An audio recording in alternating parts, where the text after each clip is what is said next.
성경 말씀 사도행전 5장, 오늘은 1절 말씀에서부터 16절까지 말씀을 본문으로 봉독하겠습니다.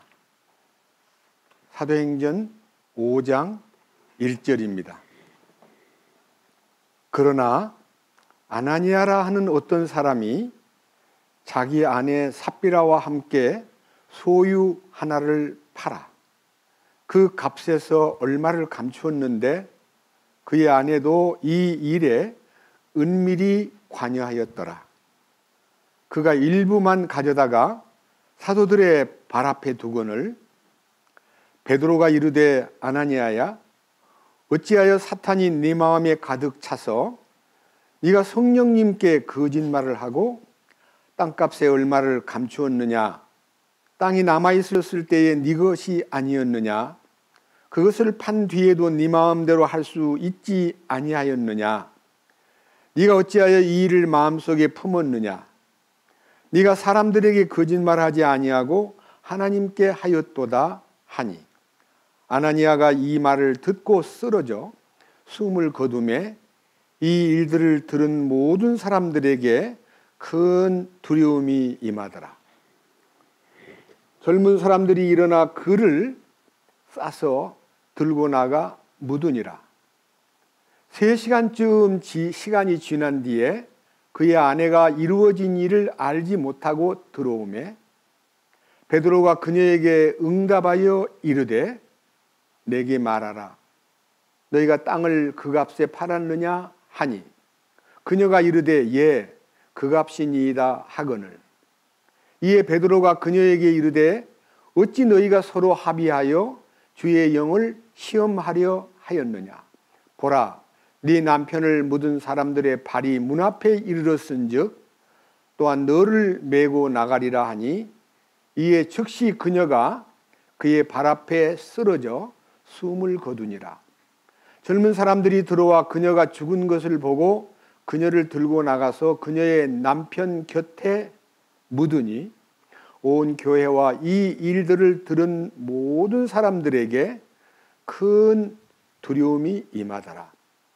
사도들의 손을 통하여 백성 가운데 많은 표적들과 이적들이 일어나매 그들이 다 한마음이 되어 솔로몬의 주랑에 있었고 나머지 사람들 중에서는 감히 그에게 연합하는 사람이 없었으나 백성은 그들을 칭송하더라. 믿는 사람들이 주께 더 많이 더해지니 큰 남자와 여자의 큰 무리더라. 심지어 그들이 병든 사람들을 거리로 데리고 나가서 침상과 자리에 누이고 베드로가 지나갈 때에 최소한 그의 그림자라도 그들 중에 몇 사람에게 덮이기를 바라더라. 주변 도시들에서 나온 무리도 병든 사람들과 부정한 영들에게 괴로움을 당하던 사람들을 데리고 예루살렘에 왔는데 그들도 다 고침을 받으니라. 16절 말씀까지 본문을 봉독했습니다. 다시 한번 기도드리겠습니다.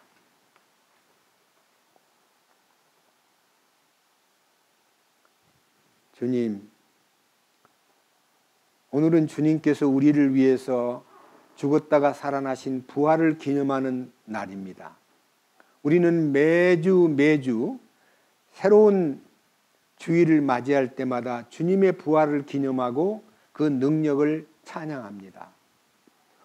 오늘은 사도행전 5장의 아나니아와 삽비라의 사건을 읽었습니다. 이 말씀 속에 담겨있는 주님의 뜻이 우리에게 밝히 드러남으로써 아나니아와 삽비라가 땅을 팔아 헌금을 냈는데 몽땅 내지 않고 일부를 감췄다고 해서 그 두 분은 죽었습니다. 우리는 이 사건을 들을 때 너무 두렵고 떨리는 사건이라고 생각합니다. 하나님이 다 내지 않았다고 죽였을까?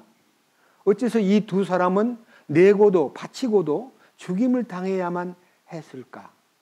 이 일에 대해서 의문이 많습니다. 많은 사람들이 이 성경을 읽으면서 하나님은 너무 무섭다고 생각합니다. 우리가 이 성경 말씀의 이 두 부부의 얘기를 통해서 주님이 우리에게 보여주시고자 하시는 크신 뜻을 오늘 이 아침에 밝히 열어주시옵소서. 이 성경 말씀이 우리에게 무엇을 가르치기 위해서 기록되었는가를 알게 하여 주옵소서.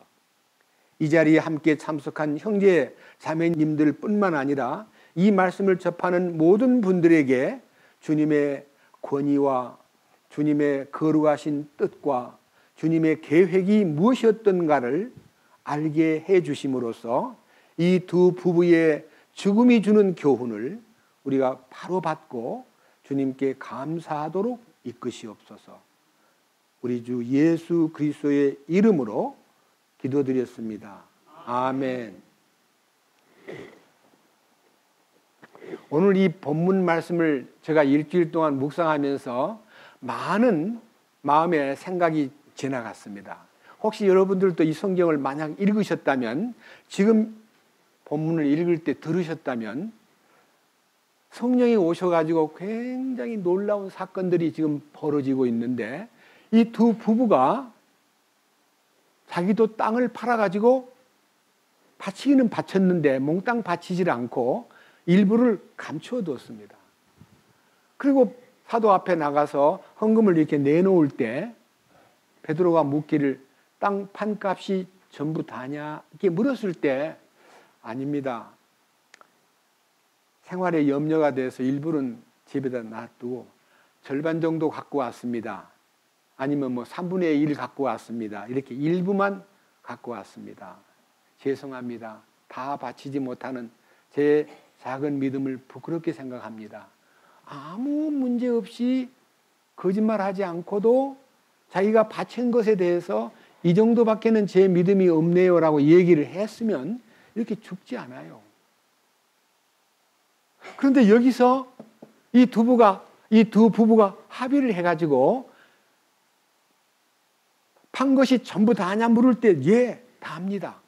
이렇게 말했고, 남편이 죽은 후에 3시간 후에 부인 삽비라를 불러놓고 땅 판값이 이것이 다냐 그러니까 네, 그 값이 다합니다. 이렇게 두 분 다 돌아가셨어요. 그래서 이 교회 안에 보세요. 11절. 온 교회와 이 일들을 들은 모든 사람들에게 큰 두려움이 임하더라. 이 두려움이라는 것은요, 아유 무섭다는 이 마음보다는요, 하나님께서 너무 세밀히 들여다보고 계시는구나. 하나님은 속일 수가 없구나. 하나님 앞에 바치고도 이렇게 죽다니 이게 무슨 일인가. 이런 두려움이 그 시대, 그 당대의 사람들의 마음속에 임했다는 것입니다. 저는요, 이 성경을 놓고 기도하지 않을 수가 없었어요. 왜 이런 일이 일어났나요? 제가 지난 주간에 얘기할 때 사랑의 공동체가 이루어지기 위해서 바로 그 위에 4장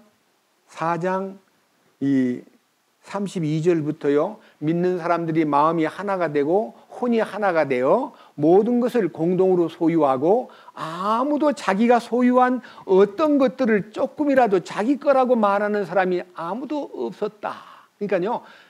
모든 소유권을 다 주님에게 이양하고 그거를 다 처분해가지고 교회가 출발할 때 기초공사를 닦는데 다 쏟아부었다는 것입니다.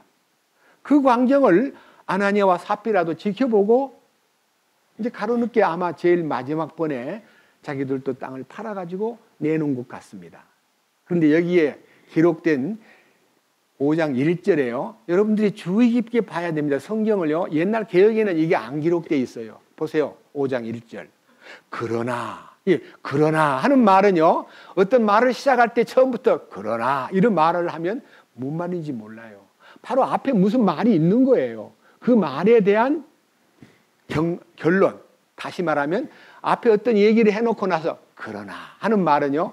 반대로 아니면 다른 방향에서 아니면 또 다른 뜻에서 그런 뜻입니다. 이 보세요. 위에. 자, 34절부터 봅니다. 그들 가운데 부족한 자가 아무도 없었으니 이는 땅이나 집을 소유한 자들이 그것을 팔아서 그 판 것들의 값을 가져다가 사도들의 발 앞에 두매 그들이 각 사람에게 필요한 대로 나누어 주었기 때문이더라. 사도들이 키프로스 지방 출신의 요세라 하는 레위 사람에게 바나바라는 이름을 주었는데 그것을 번역하면 위로의 아들이라는 뜻이라. 그가 땅이 있었으므로 그것을 팔아 그 돈을 가져다가 사도들의 발 앞에 두니라. 그러니까요, 초대교회 안에 많은 사람들이 자기 것을 자기 것이라고 주장하지 않고 팔아가지고 다 갖다가 바치는데요, 특별히 키프로스 출신, 여러분 키프로스라는 것은요 사이프러스라고도 해요. 섬, 예? 지중해 안에 있는 섬이에요. 거기서 태어난 레위 지파에 요세라 하는 사람이 있었는데요, 그가 너무 신실하게 아마 물질만 바친 게 아니라 그 먼 데서 와가지고, 다시 말하면 먼 곳에서 이제 이사 온 사람이에요. 이스라엘 땅에 아마 예배하러 왔던지 여기서 구원을 받고요, 거기에서 아마 많은 재산을 끌고 와서 땅을 사놨다가 그 다음에 이걸 다 팔아가지고 바치는데, 그 바치는 그 정성과 그 태도가, 생활과 그의 행동이 너무 아름답기 때문에 사도들이 그 사람에게 이름을 지어주었는데 요세라 그러지 않고 바나바라고 이름을 붙여주었어요. 바나바라는 말은 위로의 아들, 혹은 다른 성경에는 권위자, 권위, 남한테 위로를 권하고 이게 밀어주는 권위자, 위로의 아들이라고 이름을 붙여가지고요, 그 사람이 굉장히 인기가 있었나 봐요.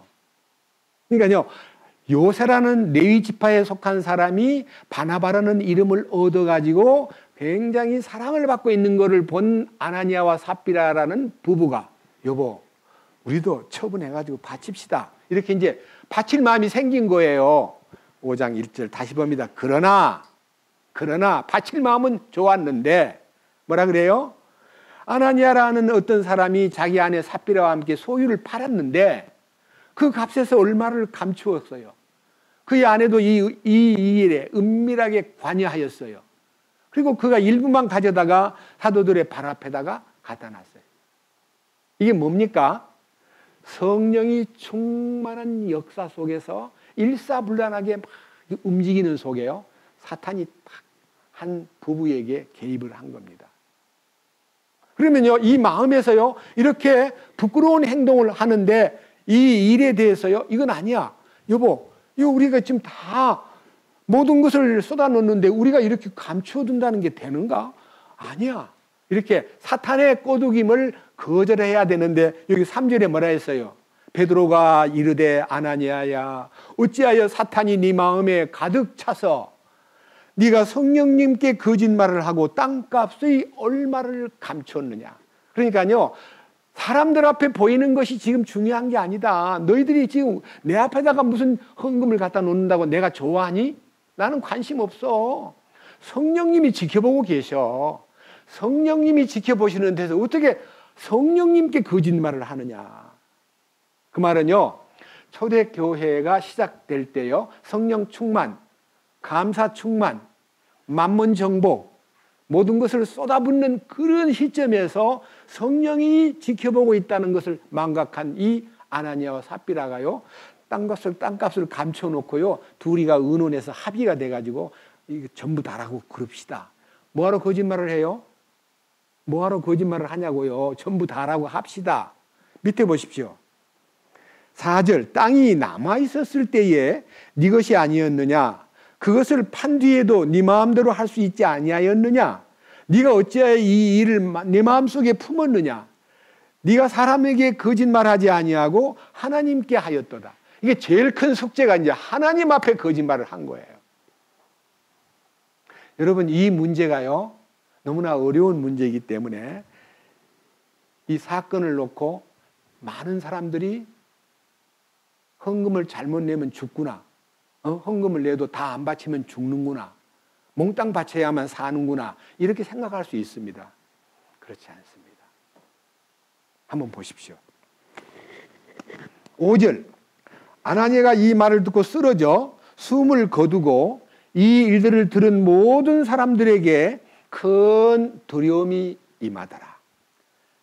6절, 젊은 사람들이 일어나 그를 싸서 들고 나가 묻으니라. 3시간쯤 시간이 지난 뒤에 그의 아내가 이루어진 일 알지 못하고 들어오매 베드로가 그녀에게 응답하여 이르되 내게 말하라 너희가 땅을 그 값에 팔았느냐 하니 그녀가 이르되 예 그 값이니이다 하거늘 이에 베드로가 그녀에게 이르되 어찌 너희가 서로 합의하여 주의 영을 시험하려 하였느냐 보라 네 남편을 묻은 사람들의 발이 문 앞에 이르렀은즉 또한 너를 메고 나가리라 하니 이에 즉시 그녀가 그의 발 앞에 쓰러져 숨을 거두니라. 젊은 사람들이 들어와 그녀가 죽은 것을 보고 그녀를 들고 나가서 그녀의 남편 곁에 묻으니 갑자기 이제 두 사람이 죽었습니다. 저는 이 성경 읽으면서 기도했습니다.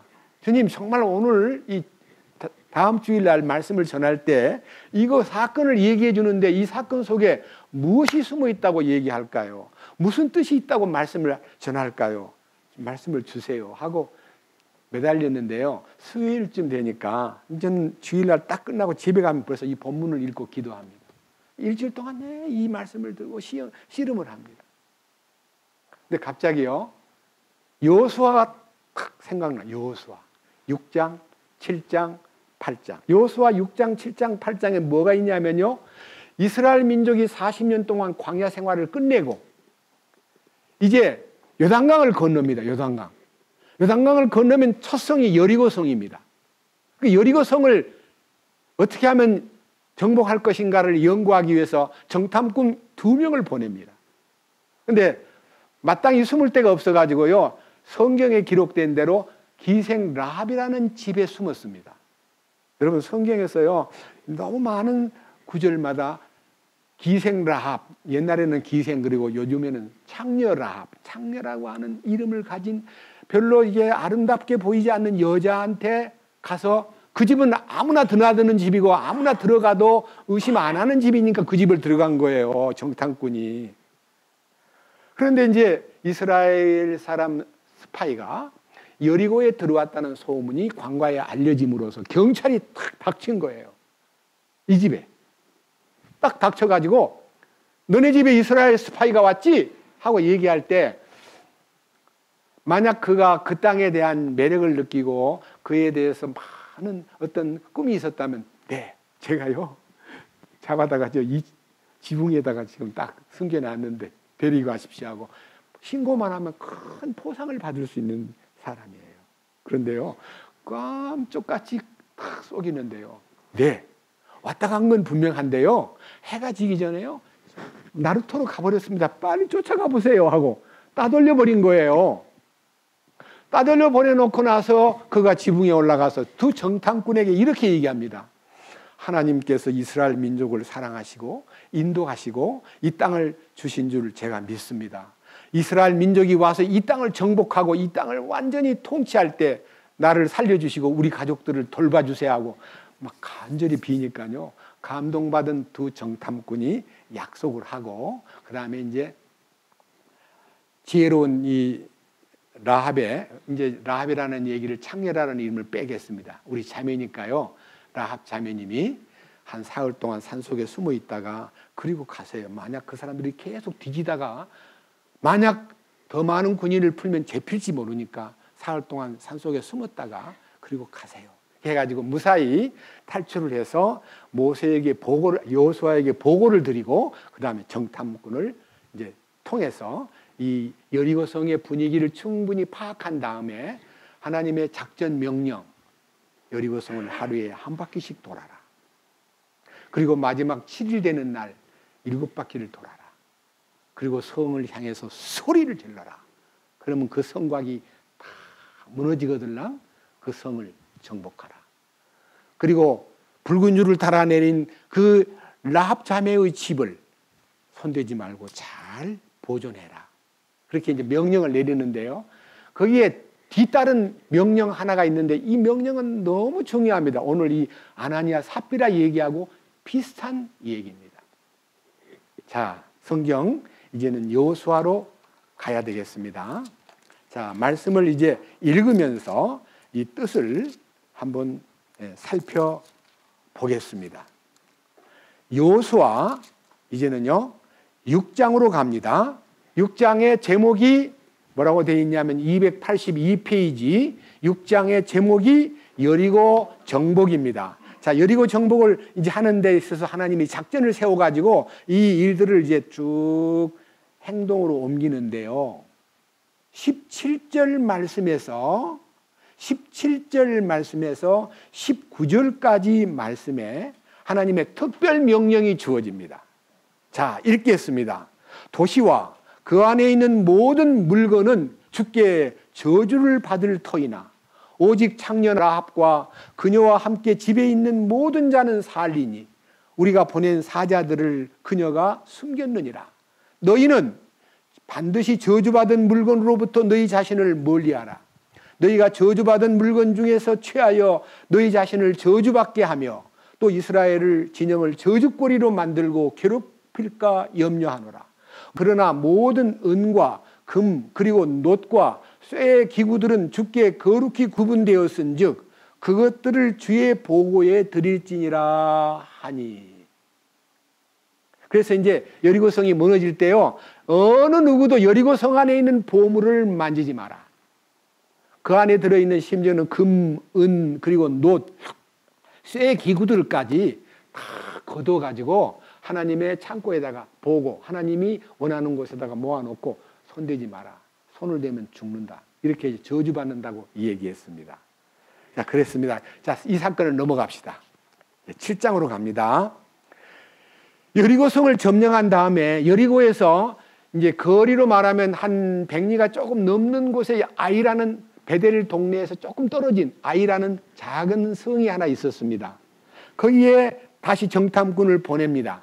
보내는데 정탐꾼이 보고하기를 뭐 올라가 보니까요 많은 군인이 필요 없습니다. 한 2~3천 명만 보내가지고요 싹 쓸어도 넉넉히 이길 것 같습니다 하고요. 이제 보고를 하니까 여호수아가 3,000명 군대를 보냅니다. 여리고성을 점령한 그들이요 승전가를 부르면서 이 3,000명이 아이성으로 올라갑니다. 그런데 아이성에 도착해가지고 싸우러 갔는데요, 와, 놀라운 일이에요. 7장 3절.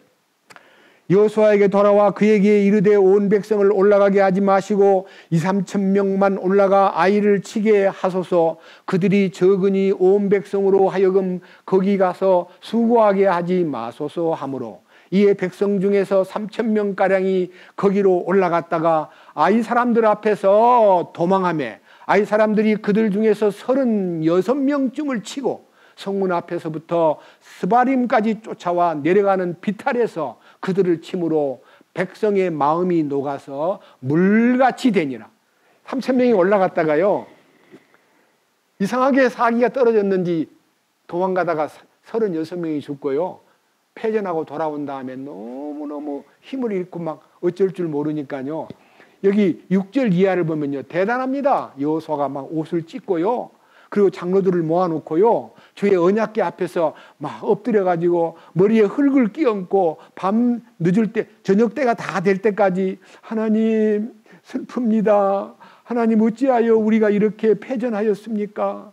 우리가 요르단을 건너가지고 이렇게 주님의 은혜로 여기까지 왔는데 대제 아모리족 속의 손에 우리가 넘겨주사 멸망시키려고 하셨습니까? 우리가 요단 저편에서 만족하고 거하였더라면 좋았을 뻔하였습니다. 오 주님, 이스라엘이 자기 원수들 앞에서 등을 돌렸으니 제가 무슨 말을 하면 좋습니까? 어떻게 해야 됩니까? 우리는 지금 패전했습니다 하고 막 눈물을 흘리고 있는 거예요. 여호수아가.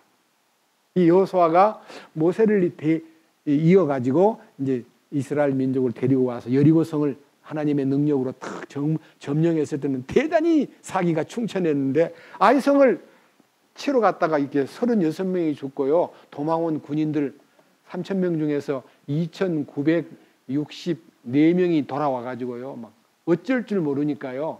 기도하면서 하나님 큰일 났습니다. 이 냄새가 지금 온 가나안 땅에 풍기면 우리가 어떻게 됩니까? 하고 이제 가나안 정복이요. 너무나 요원하다 싶어가지고 울부짖고 있을 때 하나님의 말씀이 나타납니다. 보세요. 7장 10절. 주께서 여호수아에게 말씀하십니다. 너 그렇게 얼굴을 대고 엎드려 있느냐? 이스라엘 사람 가운데 내 언약을 어기고 저주받은 물건을 도둑질해가지고 그걸 숨겨둔 사람이 있어. 찾아내. 빨리 찾아내. 그래가지고 여기 이제 다 얘기는 못 하겠고요. 나중에 여러분 집에 가서 제가 지난 수요일 밤에도 잠언 2장부터 8장까지 3번 읽어오세요. 그리고 요한계시록 17장, 18장을 특별히 좀 읽어주세요 하고 부탁했는데 벌써 읽고 우리 카톡방에 읽어보니까요. 곰곰이 말씀을 소리내서 읽어보니까 은혜가 되고 와 이게 바로 오늘 우리에게 주신 축복이구나 하고 이 음료의 소위 말하는 유혹에서 벗어나가지고 이 성령의 인도를 받는 교회 가운데 일원이 된 것에 대해서 감사한 간증을 들었습니다. 맞죠? 여러분 오늘도 이 성경 집에 가가지고 여호수아 6장, 7장, 8장, 9장까지를 꼭 몇 번 읽어보십시오. 부탁합니다. 숙제입니다. 그런데 자 12지파를 불러 지파별로 제비를 뽑아 제비를 12지파장이 제비 뽑았는데 유다 지파가 당첨이 됐어요. 당첨이 됐다면 재수 좋다는 게 아니고요. 이제 유다 지파가 걸려든 거예요. 그다음 유다 지파의 가장들을 또 다 불러 가장들 또 뽑았어요. 그 가장을 딱 뽑으니까요. 어떤 가장이 뽑혔는데요. 그 가장이 이 삽디라는 가장이 뽑혔어요. 그다음 그 가장 중에서 또 가장 밑에요. 또 이제 아버지들도 뽑아가지고 쫙 뽑으니까 갈미라는 사람이 뽑혔어요. 갈미. 그다음 마지막 딱 뽑으니까 아간이 탁 뽑혔어요. 아간.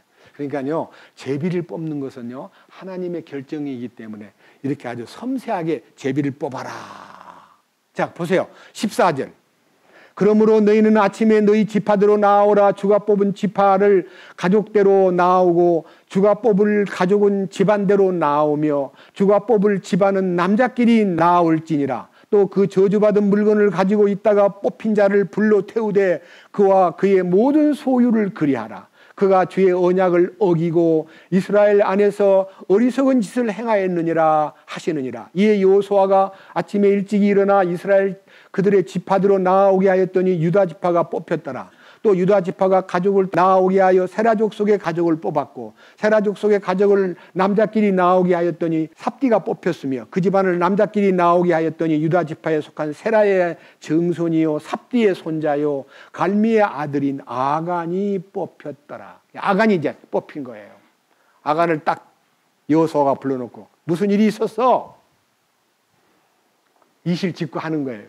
제가요 여기 보세요. 제가요 20절 아간이 여호수아에게 응답하여 이르되 참으로 내가 주 이스라엘의 하나님께 죄를 지어서 이렇게 행하였습니다. 내가 노력한 물건 가운데는 바벨론에서 만든 좋은 옷과 은 200세겔과 50세겔 나가는 금덩이 하나를 탐내어 그것을 취하였습니다.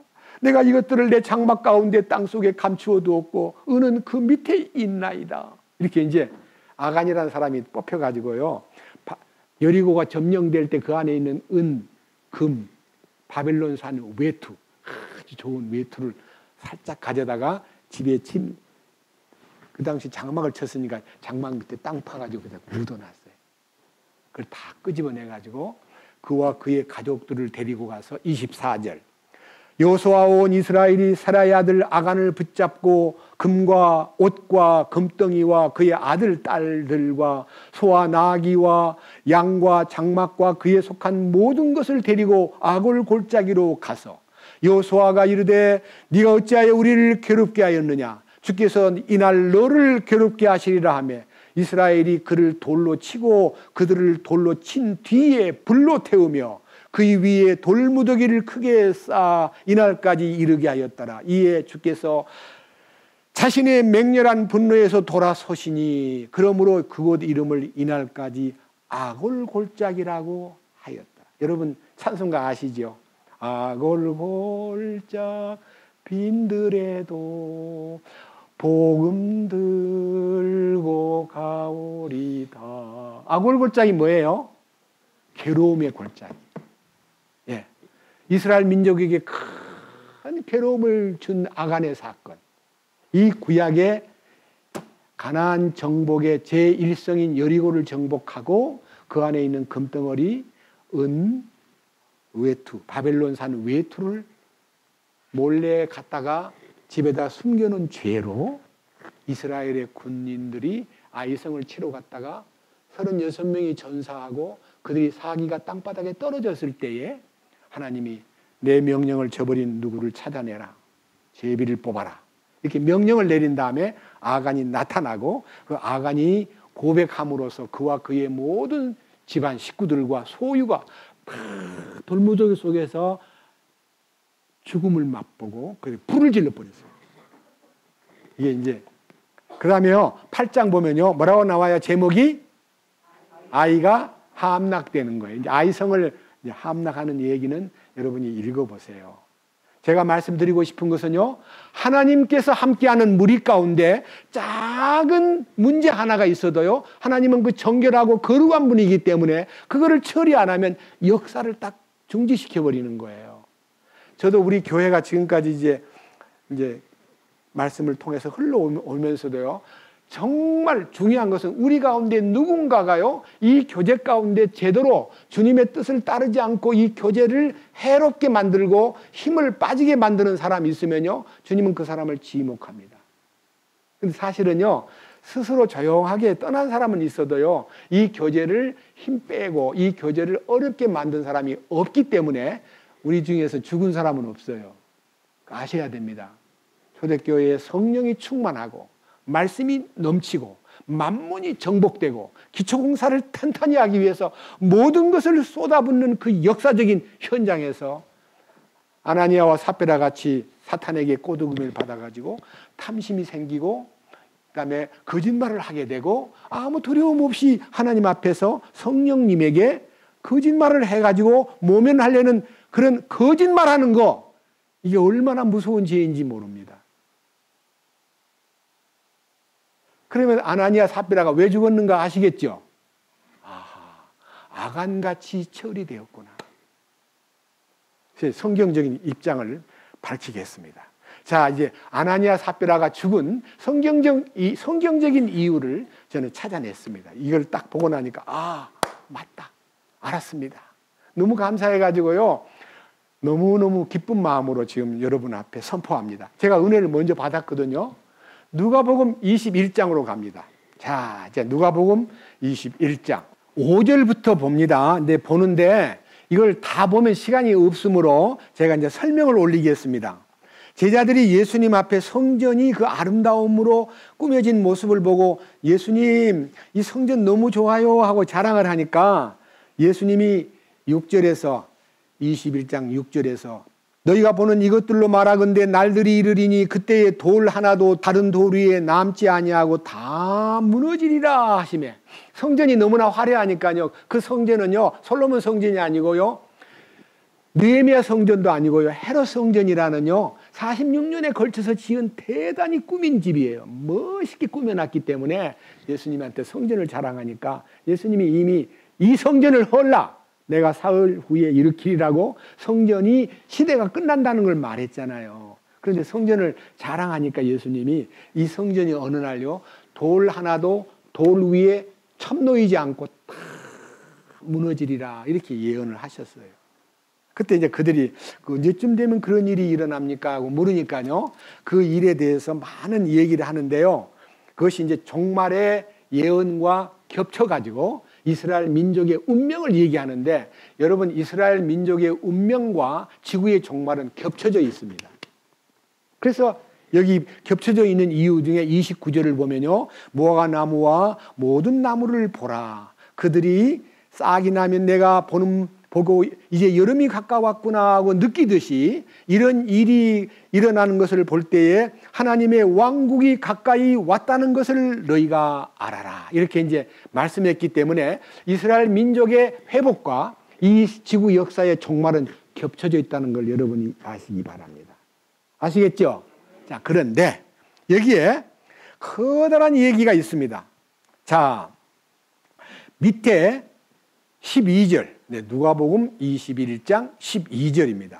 그러나 이 모든 일이 있기 전에 그들이 내 이름으로 인하여 너희에게 손을 대어 너희를 핍박하고 회당과 감옥에 넘겨주며 왕들과 치리자들 앞에 끌어가려니와 그것이 너희에게 증언의 기회로 바뀌리라. 그러므로 너희가 대답할 것을 미리 궁리하지 않으리라고 마음속에 정하라. 너희의 모든 대적들이 능히 반박하거나 대항하지 못할 입과 지혜를 내가 너희에게 주리라. 또 부모와 형제와 친족과 친구들이 너희를 배반하고 넘겨주어 너희 중에 몇 사람을 죽게 하며 또 너희가 내 이름으로 인하여 모든 사람에게 미움을 받을 터이나. 그래서요, 대표적으로 선교자가 나타난다는 예언했기 때문에 스데반도 죽었고 야고보도 죽었고 나중에는 바울도 죽었고 나중에는 베드로도 순교를 당했습니다. 그러나 민족 속에 하나님의 계획이 이렇게 기록되어 있습니다. 들어보세요. 18절. 너희 머리털 하나도 없어지지 아니하리라. 너희의 인내로 너희 혼을 소유하라. 그러니까요, 이 어렵고 힘들 때에 희생을 당하는 특별한 사람은 있지만, 복음을 위해서 희생당하는 사람은 있지만, 내가 너희들 전부에게 이렇게 말한다. 너희 머리카락 하나도 상하지 않도록 보호해 준다. 인내로 너희 혼을 지켜라. 이렇게 인내라는 말은요, 어려움을 당할 때 내 말을 잊지 말고 인내하라. 그런 뜻입니다. 보세요, 밑에. 자, 20절. 너희가 예루살렘이 군대들에게 에워싸이는 것을 보거든. 이제는 그 황폐함이 가까이 왔구나. 이제 얼마 안 남았구나. 그거를 너희가 인지하라. 예루살렘이 에워싸이거들랑. 때가 찼다는 것을 알아라. 그 다음 21절. 그때에 예루살렘이 에워싸일 때에 유대에 있는 자들은 산으로 도망을 가라. 산들로 도망을 가라. 그것의 한가운데 있는 자들은 밖으로 떠나가라. 시골에 있는 자들은 예루살렘으로 들어오지 말아라. 여러분, 이 말이 무슨 말인가 하면요, 예루살렘에 에워싸이는 때가 언제인지를 아세요? 서기 70년에요 로마의 타이터스가 와가지고 예루살렘 성을 에워쌌습니다. 이 서기 70년에요 타이터스가 예루살렘을 에워쌀 기간이 한 4, 5개월 동안 에워쌌어요. 모든 공급을 중단시키고요, 심지어는 물길까지 막아버리고 죽으라고 막는데요, 요 에워싸인다는 말은 군대들이 와서 에워싸이거들랑 너희 믿는 사람들은 산으로 도망을 미리 가버려라. 얼마만큼 철저히 가르쳤냐면요, 마가복음 13장으로 가겠습니다. 한번 더 세밀한 얘기를 들어봅시다. 마가복음 13장 14절. 자, 여기 여러분들에게 다시 부탁합니다. 제목을 같은 목소리로 읽어보겠습니다. 14절 위에 제목이 뭐라 되어 있죠? 유대인들을 향한 큰 환난, 유대인들에게 나타난 큰 환난. 이 환난은 세계 역사의 종말과도 물론 관계가 있지만요, 이때는요 무슨 환난이냐 들어보세요.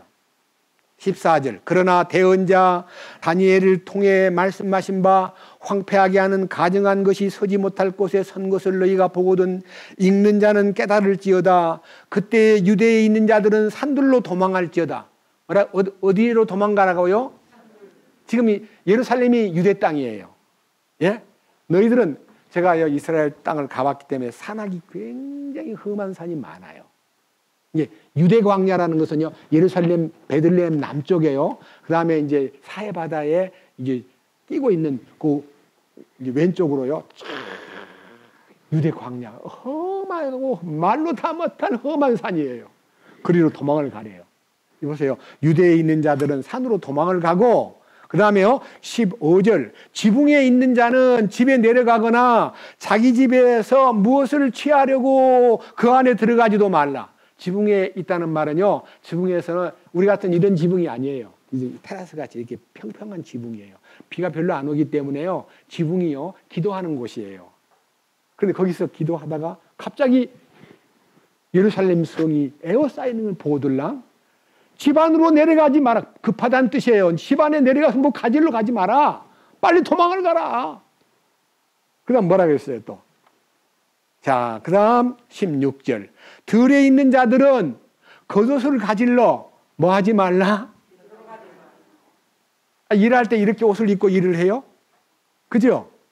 겉옷은 벗고, 그 다음에 더우니까 일할 때 막 땀 나잖아요.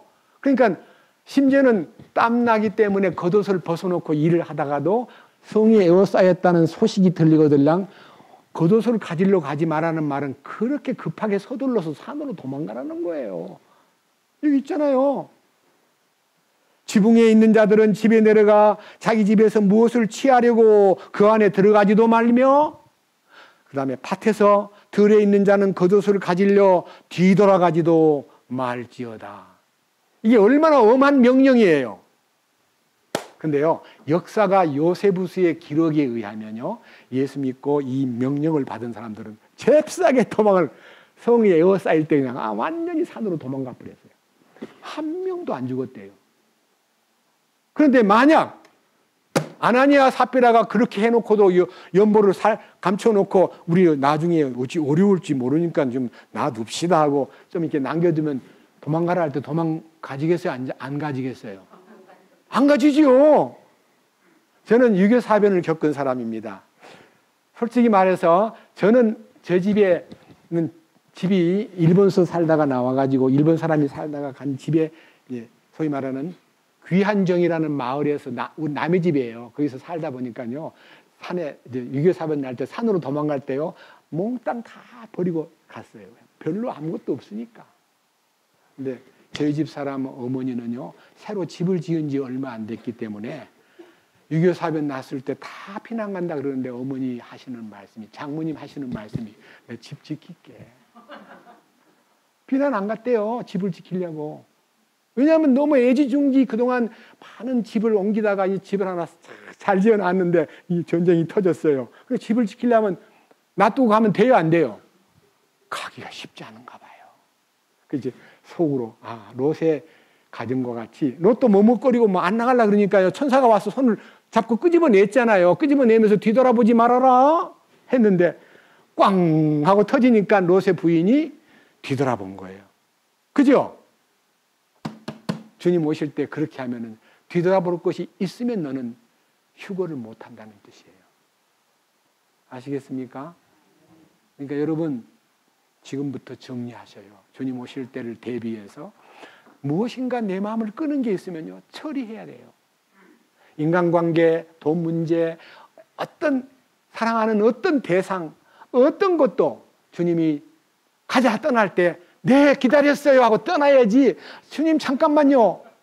그러면 그 사람은 휴거 못할 수 있다는 거예요. 오치만니가 자기가요, 영에 속한 사람이라는 책을 쓰고 있을 때 너무 이 책이야말로 귀한 책이라고 상중하 세 권을 폈는데요, 1970년대 후반기에 어떤 형제가요, 그 오치만니 영어로 된 걸 번역해가지고 이제 한글로 말씀을 이제 한글로 번역해가지고 팔라 그러는데, 제가 교정사 출신이에요. 교정쟁이에요. 교정사. 그 책 상중하를 제가 다 교정을 받았습니다. 근데 그 책을 쓸 때 이렇게 얘기했대요. 책을 한참 쓰고 있는데 가자 그러니까요, 주님 이 책 이거 얼마나 중요한 책인데 이거 맞아 써야 안 돼요. 그러면 그래, 네 그거 써라 하고 글을 남겨둔다는 겁니다. 그 책을 아무리 주님을 위해 쓰려고 해도 주님은 기뻐하지 않는 거예요. 뭔 말인지 아시죠? 아무리 귀한 일을 해도 그 일이 주님보다 더 귀하다고 느끼면 너 올라오지 마. 너는 안 되리가. 이런데요. 주의해야 됩니다, 여러분. 여러분 마음을 뺏는 거 어떤 것도 없어야 됩니다. 그래서 이 아나니아와 삽비라가 재산을 얼마 감춰둔 것은 나중에, 그때 이제 제가 이제 연표를, 이게 연대표를 정했어요. 한번 들어보세요.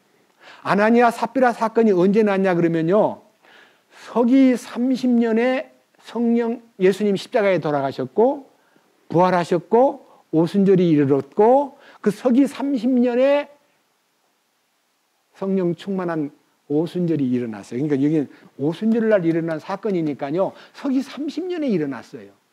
아시겠어요? 그런데 서기 32년에 2년 뒤에 사도 바울이 구원을 받았어요. 서기 44년에 야고보가 선교했어요. 서기 45년에 사도 바울이 1차 선교를 나갔어요. 그러니까 주님 성령 강림하신 지 15년 후, 사도 바울이 구원받은 지 13년 후에 제1차 선교를 떠나요. 여기 지도 보면 1차, 2차, 3차 코스 다 보이죠? 성경을 좀 볼 때요, 성경만 보지 말고 사도 바울이 여기 다 있잖아요.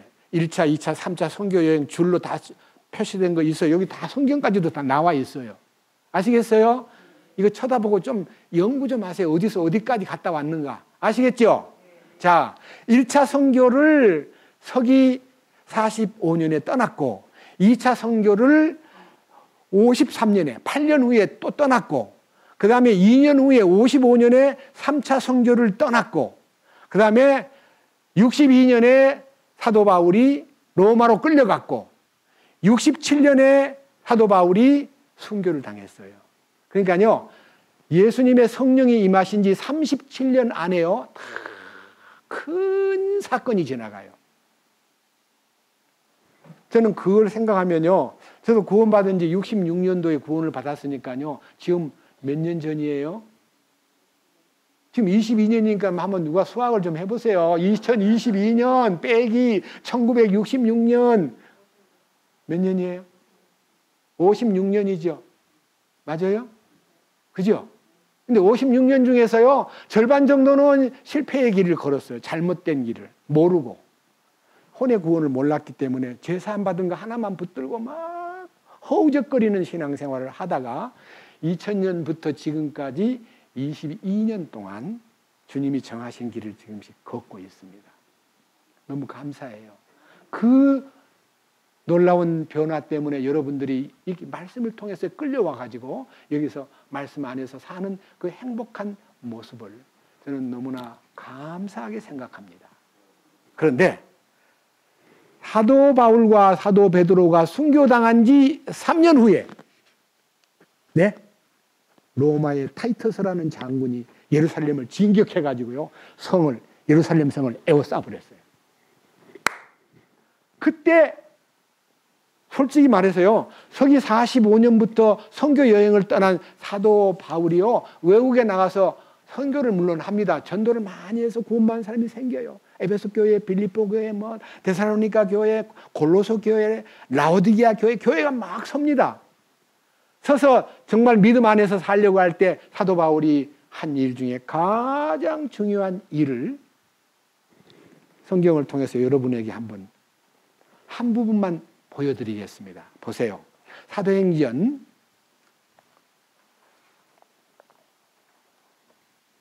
13장 제일 먼저 사도행전 13장을 보겠습니다.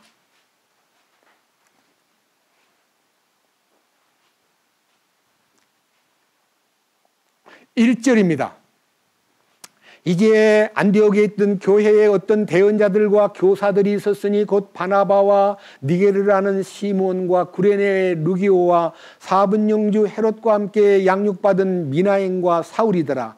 그들이 주를 섬기며 그 음식할 때에 성령께서 이르시되 내가 바나바와 사울을 불러서 시킬 일을 위해 그들을 내게로 구별하라 하시니 그들이 금식하고 기도하고 그들에게 안수한 뒤에 그들을 보내니라. 그 다음 제목이 뭐예요? 키프로스에서 복음을 선포함. 그래서요, 여기 이제 서기 45년에 이 일이 일어났다고 기록되어 있어요. 사도 바울이 이제 복음을 전하라고 성령의 지시를 받고 바나바와 짝이 돼가지고 둘이 복음 전하러 나가는 거예요. 이제 첫 번째 복음 전하는 사건의 제1차 선교 여행입니다. 아시겠죠? 자, 이게 이제 무르익어 가지고요, 이방 땅에 막 교회가 서고 구원받은 사람이 막 생기니까요, 사도 바울이 가장 먼저 한 일이 무엇인가? 로마서로 가겠습니다. 자, 로마서. 매우 중요한 일이기 때문에 이 말씀을 읽을 수밖에 없습니다. 로마서 15장. 로마서 15장 22절. 이런 까닭에 또한 내가 너희에게 가는 것이 많이 막혔으나 이제는 이방에 더 이상 일할 곳이 없고 또 이 여러 해 동안 너희에게 가고자 하는 큰 소원이 내게 있어서 언제든지 내가 스페인으로 여행하게 되면 너희에게 가고자 하노라. 만일 내가 먼저 너희와 사귐으로 다소 채워줄 수 있다면 나의 여행 중에 너희를 보기 바라고 또 너희가 나를 거기로 보내줄 것을 바라노라. 자, 사도 바울이요, 마음속에서 이제 나 얼마 안 있으면 스페인을 가서 전도하고 싶은데 나 로마를 들려갈 테니까 나를 위해서 기도해 주시오. 로마 교회에다가 편지를 보내면서 나 스페인에 갈 계획이 있어. 나 로마를 통해서 가고 싶은데 여러분 나를 위해서 기도해 주시오 하고 부탁하면서요. 딱 여기 15장 25절. 그러나 뭐라고 나왔어요? 지금은 내가 성도들을 섬기기 위해 예루살렘으로 가노니 이는 마게도냐와 아가야 사람들이 예루살렘에 있는 가난한 성도들을 위해 얼마를 기부함으로 기뻐하였기 때문이라. 참으로 그 일로 인해 그들이 기뻐하였느니라. 또한 그들을 저들에게 빚진 자들이 만일 이방인들이 저들의 영적인 것들에 참여한 자가 되었거든 육신의 것들로 저들을 섬기는 것이 그들의 의문이라. 그러므로 내가 이 일을 행하고 이 열매를 봉인하여 그들에게 준 뒤에 너희에게 들러서 스페인으로 가리라. 31절. 내가 유대에 있는 믿지 않는 자들로부터 구출받게 하며 예루살렘을 위하여 내가 섬기는 일을 성도들이 받아들이게 하고 내가 하나님의 뜻에 따라 기쁨으로 너희에게 가서 너희와 함께 새 힘을 얻게 하라. 여러분 이 성경이요 짤막하면서도 뭘 의미하느냐. 서기 30년 오순절이 딱 닥쳤을 때 성령이 충만한 초대교회 예루살렘 성도들이 모든 걸 다 쏟아 부어버렸기 때문에 빈손이에요. 빈손. 그리고 교회가 뒷받침을 하고 있다 보니까요 흉년이 들어버렸어요. 사도 바울은 이 로마서를 쓴 게 몇 년인가 한번 봅시다. 로마서 1장. 자, 로마서 1장은요 로마서 1장의 첫 번째 로마서가 기록된 해를요 바울이 기록했고 기록 시기는 몇 년이라 그랬어요? 57년. 순교당하기 10년 전에. 사도 바울은 성도들이요 예루살렘 성도들을 돕시다. 여러분들이 영적으로 그들에게 빚진 자들입니다. 그들을 육신적으로라도 갚아야 됩니다 하고 강하게 설교를 하니까요 엄청난 헌금이 나온 거예요. 그걸 막 싸가지고요 예루살렘으로 운반하는 거예요. 아시겠습니까?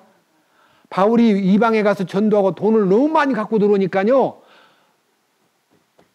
이스라엘에 주둔한 총독들이요 바울이 돈이 많으네 해서 혹시나 이게 사건이 생겼을 때 자꾸만 괴롭히면요 돈을 내놓을 줄 알고 자주 불러도 그는 전혀 돈을 쓰지 않고 몽땅 그 돈을 성도들을 위해서 쏟아부었다고 사도행전에 기록된 걸 보았습니까? 못 봤습니까?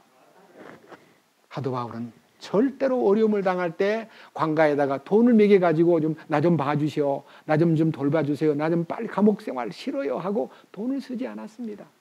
그 모든 돈들을 전부 다 예루살렘 성도들을 위해 쏟아부었습니다. 너무 멋져요. 이방 땅에 전도가 되면서 이방 땅에 있는 많은 분들이 예루살렘 성도들이 너무 힘들고 어렵다는 것을 알고 사도 바울은 나도 이 일을 위해서 열심을 다해서 뛰고 있어. 고린도 후서 봅시다.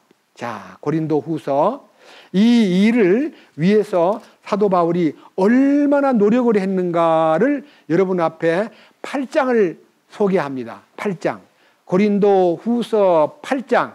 시간이 없기 때문에 제목만 읽고 여러분들이 이 성경을 8장에서부터 9장을 읽으면요. 아하, 참으로 이거는 놀라운 얘기구나. 자, 8장 1절. 제목이 뭡니까? 풍성한 재정적 선물. 또한 형제들아 마게도냐 교회들에게 베푸신 하나님의 은혜를 우리가 너희에게 알리노니 고난의 큰 시련 속에서도 그들이 넘치는 기쁨과 극심한 가난이 그들로 하여금 풍성하고 너그러운 선물을 넘치도록 하게 하였도다. 내가 증언하노니 그들이 힘 닿는 데까지 하였을 뿐 아니라 참으로 힘에 넘치도록 자원하여 하였고 우리가 그 선물을 받아줄 것과 또 성도들을 섬기는 교제의 일을 맡아 줄 것을 우리에게 매우 간절히 구하였노라. 그래서요 사도 바울이 이 고린도 교회에 편지를 보내면서 마게도냐 교회가 얼마만큼 열심을 다해서 예루살렘 성도들을 섬긴 것을 너희가 알아야 된다. 밑에 보십시오. 밑에 16절 제목이 뭐죠? 유대 성도들을 위한 모금. 그러나 디도의 마음속에 열심을 내어 너희를 돌보려는 같은 생각을 넣어주신 하나님께 감사하노라. 참으로 그가 권면의 말을 받아 들였을 뿐만 아니라 더욱 열심을 내어 자원함으로 너희에게 갔느니라. 또한 우리가 그와 더불어 그 형제를 보내었는데 그는 모든 교회에서 복음으로 인하여 두루 칭찬을 받는 자요. 또 그것들뿐 아니라 교회들로부터 선정되어 이 은혜를 가지고 우리가 함께 여행하는 자니라. 이 은혜를 우리가 집행하는 것 같은 주께 영광을 돌리며 너희의 준비된 마음을 밝히 드러내려 함이라.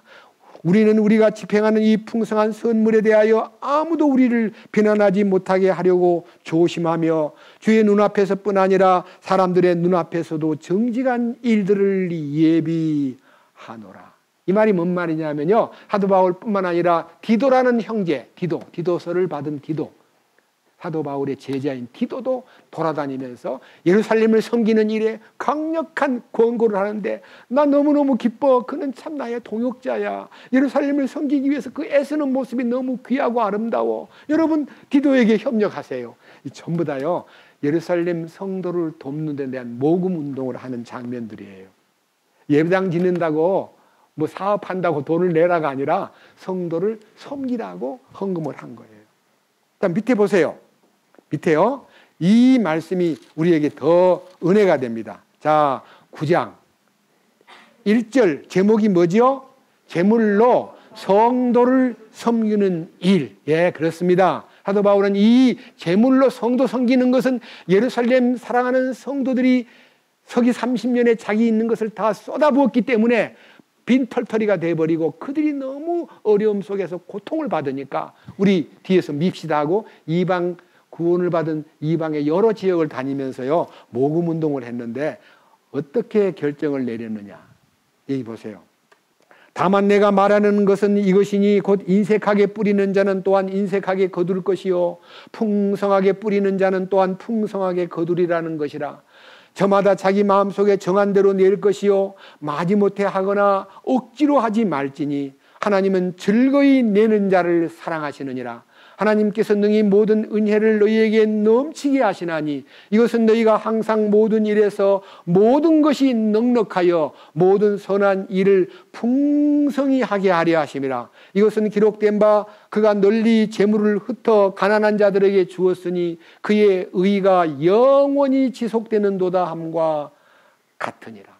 그래서요, 사도 바울이 이 물질을 내는데 억지로 내게 만들거나 그다음에 억지로 막 짜내는 일은 하지 않고 스스로 자원하는 마음으로 혹은 기쁜 마음으로 억지로 하지 말고 즐겁게 내는 자를 하나님이 사랑하신다 해가지고 예루살렘 성도를 섬기는 일을 위해서 얼마나 매진했던가를 여러 기록에서 발견하게 됩니다.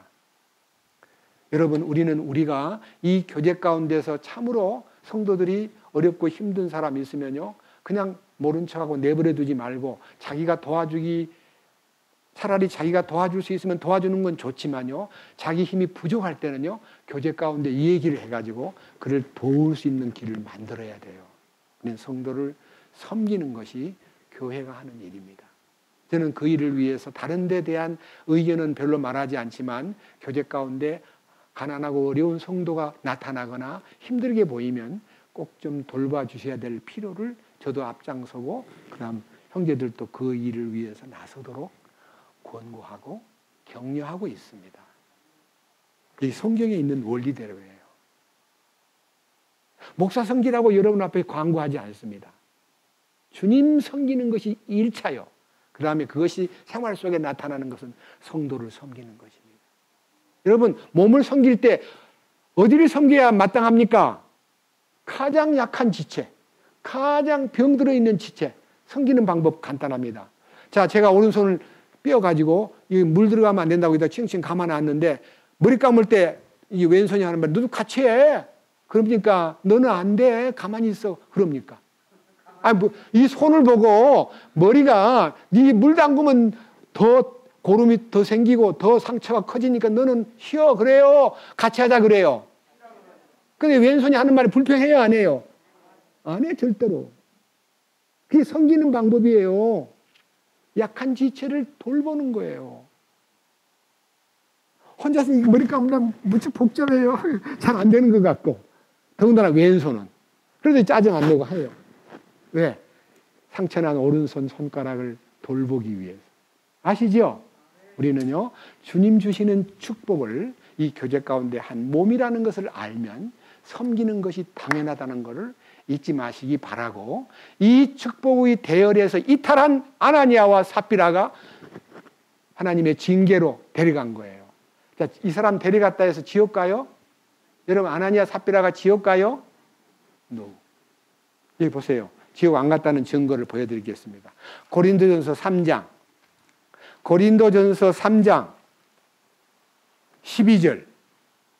그런데 만일 어떤 사람이 이 기초 위에 금이나 은이나 보석이나 나무나 건초나 짚을 세우면 각 사람의 일이 드러나리라. 그날이 그것을 밝히 드러내리니 이는 그것이 불에 의해 드러나고 그 불이 각 사람의 일이 어떤 종류인지 그것을 시험할 것이기 때문이라. 어떤 사람의 그 기초 위에 세운 일이 남아있으면 그는 보상을 받고, 어떤 사람의 일이 불타면 그는 보상의 손실을 당하리라. 그러나 자신은 구원을 받되 불에 의해 받는 것 같이 받으리라. 그러니까요, 우리는 요새라는 바나바가 물질을 주님 앞에 내놓았을 때 칭찬을 받고 바나바라는 이름까지 별명까지 얻었다는 것이요, 부럽게 보여가지고 아나니아 삽비라도 뒤따라서 물질을 바쳤지만은요, 거짓말을 하고 성령을 속이고, 그리고 하나님의 역사를 흐리게 만드는 약속을 어길 위험이 있기 때문에 그를 불러갔어요. 그러니까 베드로 앞에서 죽었어요. 그럼 그 사람 구원을 받기는 받되, 그러나 그 자신은 구원을 받되, 어디서 구원받은 거예요? 불에 의해 받는 것 같이 받으리라. 불에 의해 받는 구원이 뭐예요? 롯의 구원이에요. 롯의 구원. 아브라함은 멀리 서서 불타는 소돔 고모라를 보고 있었고, 롯은 소돔 고모라 불타는 곳에서 겨우 빠져나오는데 스스로 못 빠져나오고 천사가 손을 끄집어내서 데리고 나왔잖아요. 그죠? 겨우 불에서 나왔죠? 뒤에 있는 모든 소유가 불탈 때 아내는 뒤돌아봤죠. 예? 한참 오다가 부인이 안 보이면 롯도 뒤돌아볼 뻔했어요. 와이프가 안 보이니까. 그렇잖아요? 집사람 안 보이네. 얘들아, 엄마 안 보여. 이렇게 봤으면 롯도 소원기둥 돼버려요. 그런데 롯은 참고, 왜 뒤돌아봤을까? 하고 울면서 소활까지 간 거예요. 아시겠습니까? 여러분, 뒤돌아보지 마세요. 사랑하는 아내가 안 보여도 뒤돌아보면 안 돼요. 뭔 말인지 알지요? 롯은 뒤돌아보지 않았지만 아내는 두고 온 것이 너무너무 마음을 끄니까요, 꽝 하고 터질 때 불에서는 나왔는데 자기가 갖고 있던 모든 것은 다 죄가 돼버렸고, 여기 죄가 됐다 그러잖아요. 예, 여기 성경에 죄가 됐다는 말이 있어요. 참으로 안타까운 것은요, 참으로 안타까운 것은 성령의 공급으로 이 기초를 주님 안에서 이 구원의 기초 위에 서서 믿음을 세워갈 때 이 믿음이 금과 은과 보석 같은 것으로 세워져야 되는데, 거꾸로 나무와 건초와 지푸라기로 세우면 각 사람의 일이 드러나는데 그 일이 불타버리는 순간에 죄가 되게 하여, 죄가 된다는 말은요, 다 가치평가를 갖지 못한 채 공력이 다 무효가 되어버리는 거예요. 우리가 아무리 애쓰고 열심히 살았어도 주님 앞에 서는 날 내 공력이 육신으로 짜낸 거라면 그건 다 타버릴 것이고, 영적으로 주님의 공급에 의해서 쌓아놓은 결과만 딱 남아요. 그 남는 것이 상급이에요. 아시겠습니까? 여러분의 공력이 남아 있어야 돼요. 그 공력이 뭐냐? 여기 16절. 너희가 하나님의 성전인 것과 하나님의 영께서 너희 안에 거하시는 것을 너희가 알지 못하느냐. 누구든지 하나님의 성전을 더럽히면 하나님께서 그를 뭐 하신다고요? 멸하시리니. 아나니아와 삽비라 같이. 하나님의 성전은 거룩하며 너희가 곧 그 성전이니라. 그래서요, 이 아나니아 삽비라를요, 미리 집어내버린 거예요. 왜? 예루살렘이 망할 때 이 사람은 산으로 도망 안 갈 사람이니까. 아시겠어요? 예루살렘이 에워싸일 때 가자 그러니까 아니야, 삽비라가 못 나가는 거예요. 먼저 가. 그래서 타이터스 장군이 예루살렘을 탁 정복한 다음에 예루살렘을 불지르는데요. 유대인이 엄청 많이 죽었어요. 아나니아 삽비라가 그때 죽을 건데요. 주님이 미리 데려간 거예요. 그것이 성경의 비밀입니다. 제가 제목을요. 아나니아와 삽비라가 죽었는데 그 죽음이 주는 교훈. 아나니아와 삽비라가 왜 죽었는가?